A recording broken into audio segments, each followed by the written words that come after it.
अनादिकाल से दो रास्ते परमात्मा की प्राप्ति के चले आ रहे हैं। एक नेति का रास्ता है जिसे हम संन्यास मार्ग कहते हैं, और ये रास्ता बहुत पुराना है। हमारे देश में बहुत ऊंचे ऊंचे सन्यासी संत महात्मा हुए जिन्होंने समय समय पर आकर हमारे देश और धर्म की रक्षा की। नीति का रास्ता छोटा है, इसमें समय कम लगता है। इस रास्ते का साधक हर वस्तु का त्याग करता चला जाता है। ऐसा साधक घर बार छोड़ता है, बीवी बच्चे छोड़ता है, धन दौलत छोड़ता है, संसार की हर वस्तु का त्याग कर कर संन्यास ग्रहण करता है। संन्यास लेने के बाद साधना में लग जाता है, और ऐसे साधक के सामने सब एक ही काम रह जाता है, वह परमात्मा की प्राप्ति। दुनिया के सारे काम उसके लिए समाप्त हो जाते हैं। यदि ऐसा साधक सच्चे हृदय से परमात्मा में लगे तो कोई वजह नहीं कि उसे अपने रास्ते पर सफलता प्राप्त न हो। लेकिन मेरे कह देने से कि ये रास्ता छोटा है, कोई भाई बिना सोचे समझे इस रास्ते में कूद ना पड़े, इस रास्ते को अपना ना ले।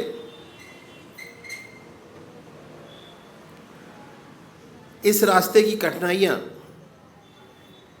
भी मैं आपके सामने रखूंगा। सबसे बड़ी बात यह है कि मन से त्याग करना बहुत आसान है, शरीर से त्याग करना बहुत आसान है, लेकिन सच्चा संन्यास जब तक प्राप्त नहीं होता, जब तक मन से सन्यासी ना हो जाए, संन्यास ना हो जाए। मुझे इस विषय पर एक सुंदर अनुभव अपने सद्गुरुदेव परम संत महात्मा श्री यशपाल जी महाराज का याद होया, जो मैं आपके सामने रखूंगा। एक बार वो जबलपुर से मुरादाबाद जा रहे थे। रास्ते में प्रयागराज का स्टेशन पड़ा। उन दिनों कुंभ का मेला समाप्त हुआ था। जब गाड़ी स्टेशन पर पहुंची तो देखा कि स्टेशन पर बहुत भीड़ है। ये भीड़ एक महात्मा जिनको अवधूत कहते थे छोड़ने आई हुई थी। गाड़ी आई, जय जयकार हुआ, गले में हाल फूल से विदाई की गई। इत्फाक से वो जब ट्रेन में चढ़े तो उसी डिब्बे में चढ़े जिसमें इसके सद्गुरुदेव जी बैठे हुए थे, और आपके सामने की बर्थ खाली थी, उसी पर आके विराजे। जब गाड़ी चली और कुछ आगे निकल गए तो आपके साथ बातचीत शुरू हुई। इस बातचीत के दौरान गुरुदेव जी ने आपसे एक प्रश्न किया,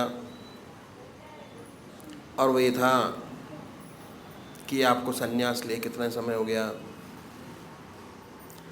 बड़े प्यार से उन्होंने उत्तर दिया कि 14 वर्ष। और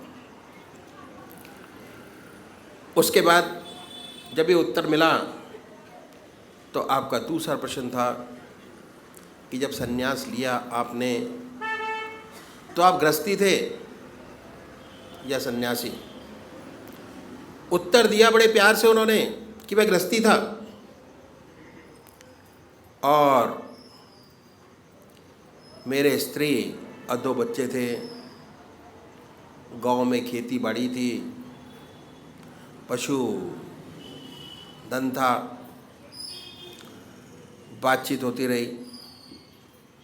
बातचीत के दौरान गुरुदेव जी ने एक प्रश्न और करने के लिए आज्ञा मांगी और कहा कि अगर आप नाराज़ नहीं हो, मैं आपसे पहले क्षमा चाहूँगा, क्योंकि वो प्रश्न कुछ टेढ़ा है। अगर आप मुझे सांत्वना दें कि इस प्रश्न से आप नाराज़ नहीं होंगे, तभी वो प्रश्न किया जाए, अन्यथा नहीं। महाराज जी चुप हो गए और उसके बाद ध्यान में चले गए। कुछ समय बाद आपने आंखें खोली और कहा कि बच्चा, आप कुछ पूछना चाहते थे, पूछा नहीं। आपने फिर अपनी बात दोहराई कि महाराज, प्रश्न कुछ ऐसा ही है, अगर आप पहले मुझे क्षमा करें और सांत्वना दें और साथ में आशीर्वाद भी दें कि अब टेढ़े प्रश्न से आप नाराज़ नहीं होंगे, तभी वो प्रश्न किया जाए, अन्यथा नहीं। महाराज जी बोले कि पूछो। तब उन्होंने इस सेवक को आज्ञा दी और इस सेवक ने उससे तीसरा प्रश्न किया कि महाराज, क्या अभी भी आपको अपने बीवी बच्चों की याद आ जाती है? यह प्रश्न सुनकर वो खामोश हो गए और ऐसा प्रतीत हुआ कि ध्यान में चले गए।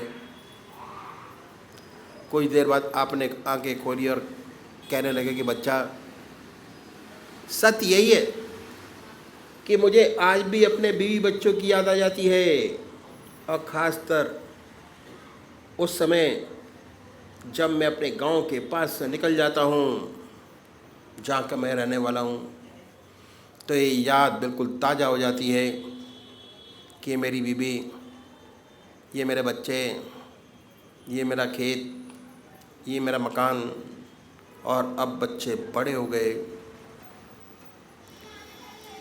और उन्होंने अपना काम संभाल लिया।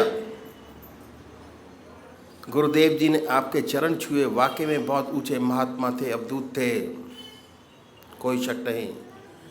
क्योंकि संन्यास लेते ही आश्रम बदल जाता है।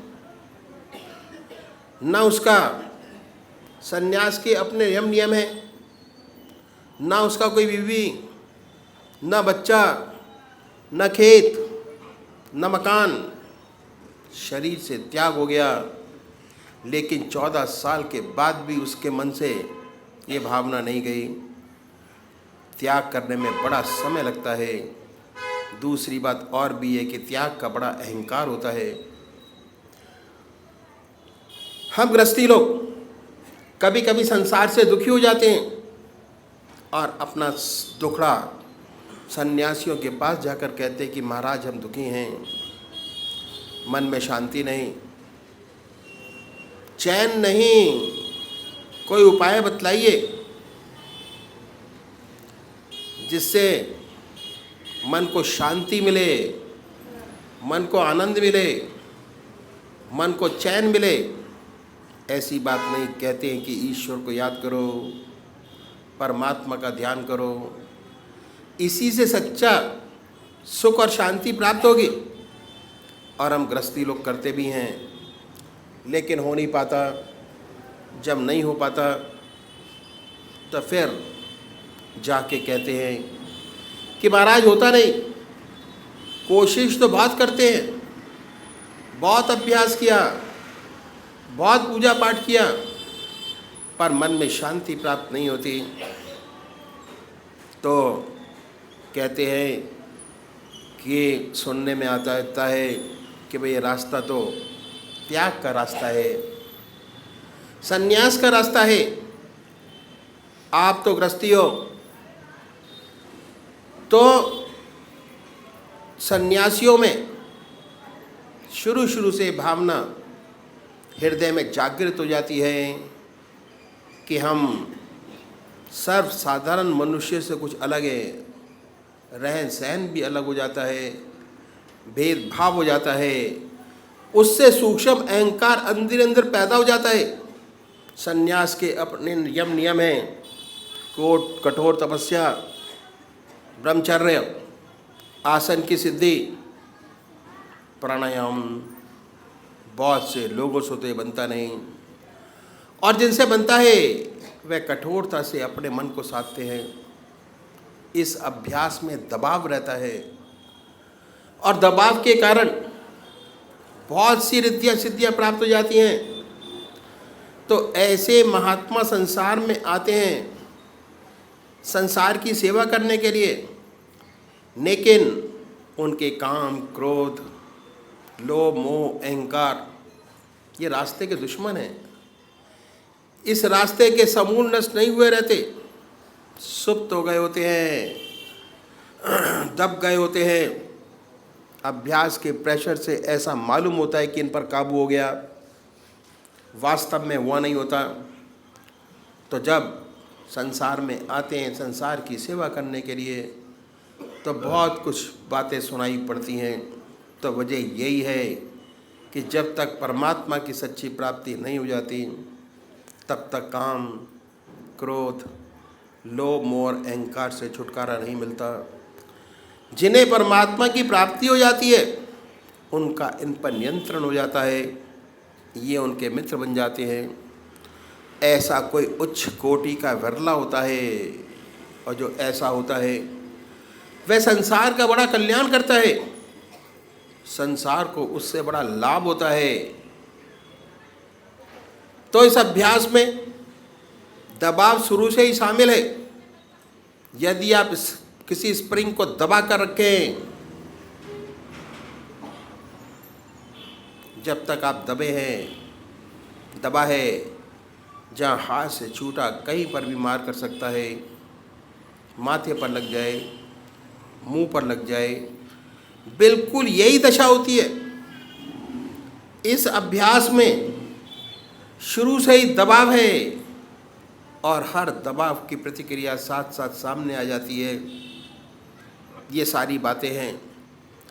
इन सबको सोच समझकर संन्यास के रास्ते में कदम रखना चाहिए, और ख़ासकर उन लोगों को जिनकी शादी हो गई है, जो गृहस्थ आश्रम में प्रवेश कर गए, उन्हें तो संन्यास की बात कभी सोचनी नहीं चाहिए।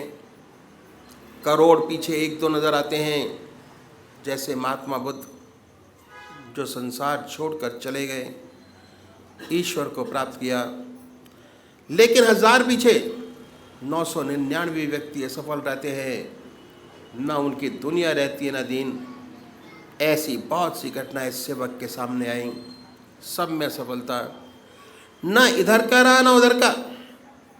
सर्विस छोड़ी, बच्चे छोड़े, घर छोड़ा, समाज छोड़ा, कुछ न कर पाया, बर्बाद हो गया। तो जिन्होंने गृहस्थ आश्रम में पदार्पण कर लिया है, उन्हें 1000 बार सोचना चाहिए कि उनके लिए रास्ता नहीं है। जो बाल ब्रह्मचारी हैं, जिनका जन्म से ही संस्कार बहुत ऊंचा है, उनकी बात तो अलग है। उनके लिए तो संन्यास से बढ़कर और कोई दूसरा रास्ता नहीं। ऐसा व्यक्ति इस रास्ते में बहुत चमकेगा, करोड़ों को भला करेगा। हमारी ऐसी धारणा हो गई है कि हमारे पास कोई रास्ता नहीं। बहुतों की ये धारणा है, और बहुतों की ये धारणा है कि 55 से 58 साल तक तो अपना काम करें, उसके बाद जब रिटायर हो जाएंगे नौकरी से, बिजनेस से, तब भगवान का नाम लेंगे। ये बहुत बड़ी भूल है। 58 साल के बाद रिटायर हो जाने पर कुछ नहीं होता, फिर भगवान का नाम नहीं लिया जा सकता, नामुमकिन। क्योंकि आदतें इतनी मजबूत हो जाती हैं कि आप उन्हें बदल नहीं सकेंगे। शरीर भी जवाब देने लग जाता है, आप बैठ नहीं सकेंगे, ध्यान करने की बात तो अलग रही। तो जो ये भावना हमारे अंदर आ गई है, बड़ी गलत है। और अधिकतर लोगों की ये भावना है कि 58 साल के बाद पूजा पाठ करेंगे, परमात्मा का नाम लेंगे। अभी से भगवान का नाम लेकर क्या करना, बहुत गलत है। फिर नहीं होगा, जो कुछ बनेगा आज बनेगा, अभी बनेगा। तो गृहस्थियों का रास्ता ही बहुत पुराना है, जिसे हमने बुला दिया बड़ा ऊंचा रास्ता। आपने राजा जनक का नाम सुना होगा। राजा जनक को विदय कहते थे। कितना बड़ा महात्मा, कितना बड़ा ब्रह्मज्ञानी हुआ अपने ज़माने का। उसके ज़माने के महर्षि अपने शिष्यों के पास भेजते थे। उनके पास अगर राजा जनक कह दे कि ब्रह्मज्ञानी है, नहीं तो नहीं। वह राजा था, राज का कितना कार्यभार उनके ऊपर था, कितनी जिम्मेदारियां थी। उन जिम्मेदारियों को निभाते हुए इतना ऊंचा ब्रह्मज्ञानी, जब एक राजा ब्रह्मज्ञानी हो सकता है तो हम आप क्यों नहीं हो सकते हैं। हमारे पास तो काम बहुत कम है, ज़रूर हो सकते हैं। तो ये रास्ता ही बहुत पुराना है जो मैं आपके सामने रखूँगा। इसे कहते हैं इति मार्ग। इस रास्ते में हम अपने जीवन में एक चीज़ बढ़ाते हैं, घटाते नहीं। अपने जीवन में एक चीज़ बढ़ाते हैं, वो क्या है, वो है परमात्मा का नाम, भगवान का नाम। और परमात्मा का नाम एक ऐसी बड़ी ज्योति है, अगर सच्चे तरीके से अपने मन में आ जाए तो अंधेरे को अपने आप दूर करती चली जाती है। जहाँ प्रकाश है वहाँ अंधेरा नहीं। प्रकाश आया कि अंधेरा गया, लाइट आई और अंधेरा गायब।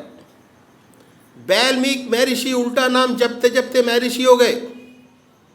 इतने बड़े महर्षि हुए कि रामायण पहले लिख दी, घटना बाद में घटी। लिख दिया ऐसा ऐसा होगा, वैसा वैसा हुआ। इतना बड़े महर्षि हुए। और ऐसे कि इन्होंने रामायण पहले लिख दी, घटना बाद में घटी। तो ऐसा प्रकाश है, ऐसा उजाला है, अगर सच्चे हृदय में जागृत हो जाए, अंधेरे को अपने आप दूर करता चला जाता है। तो छोड़ना कुछ नहीं है। जो आज आपकी ज़िंदगी है उसमें एक चीज़ बढ़ाइए। इस रास्ते पे चलने वाले जो हमारे सद्गुरु हुए, एक के पीछे एक, उन्होंने परमात्मा को पाने के लिए, जीवन मुक्त अवस्था प्राप्त करने के लिए बहुत कष्ट उठाए। उनकी ज़िंदगी बड़ी कठोर की थी। बड़े कष्ट में रहते हुए उन्होंने इस विद्या को नहीं केवल प्राप्त किया, बल्कि हमारे लिए कुछ गुर छोड़ गए। अपनी ज़िंदगी में जीवन मुक्त अवस्था प्राप्त की। जीवन मुक्त अवस्था प्राप्त करना हमारा लक्ष्य है। चाहे हम सन्यासी हों, चाहे हम गृहस्थी हों, चाहे किसी भी तरीके से हम जीवन मुक्त अवस्था क्यों ना प्राप्त करें। ज्ञान मार्ग से, कर्म से, ध्यान से, संन्यास से।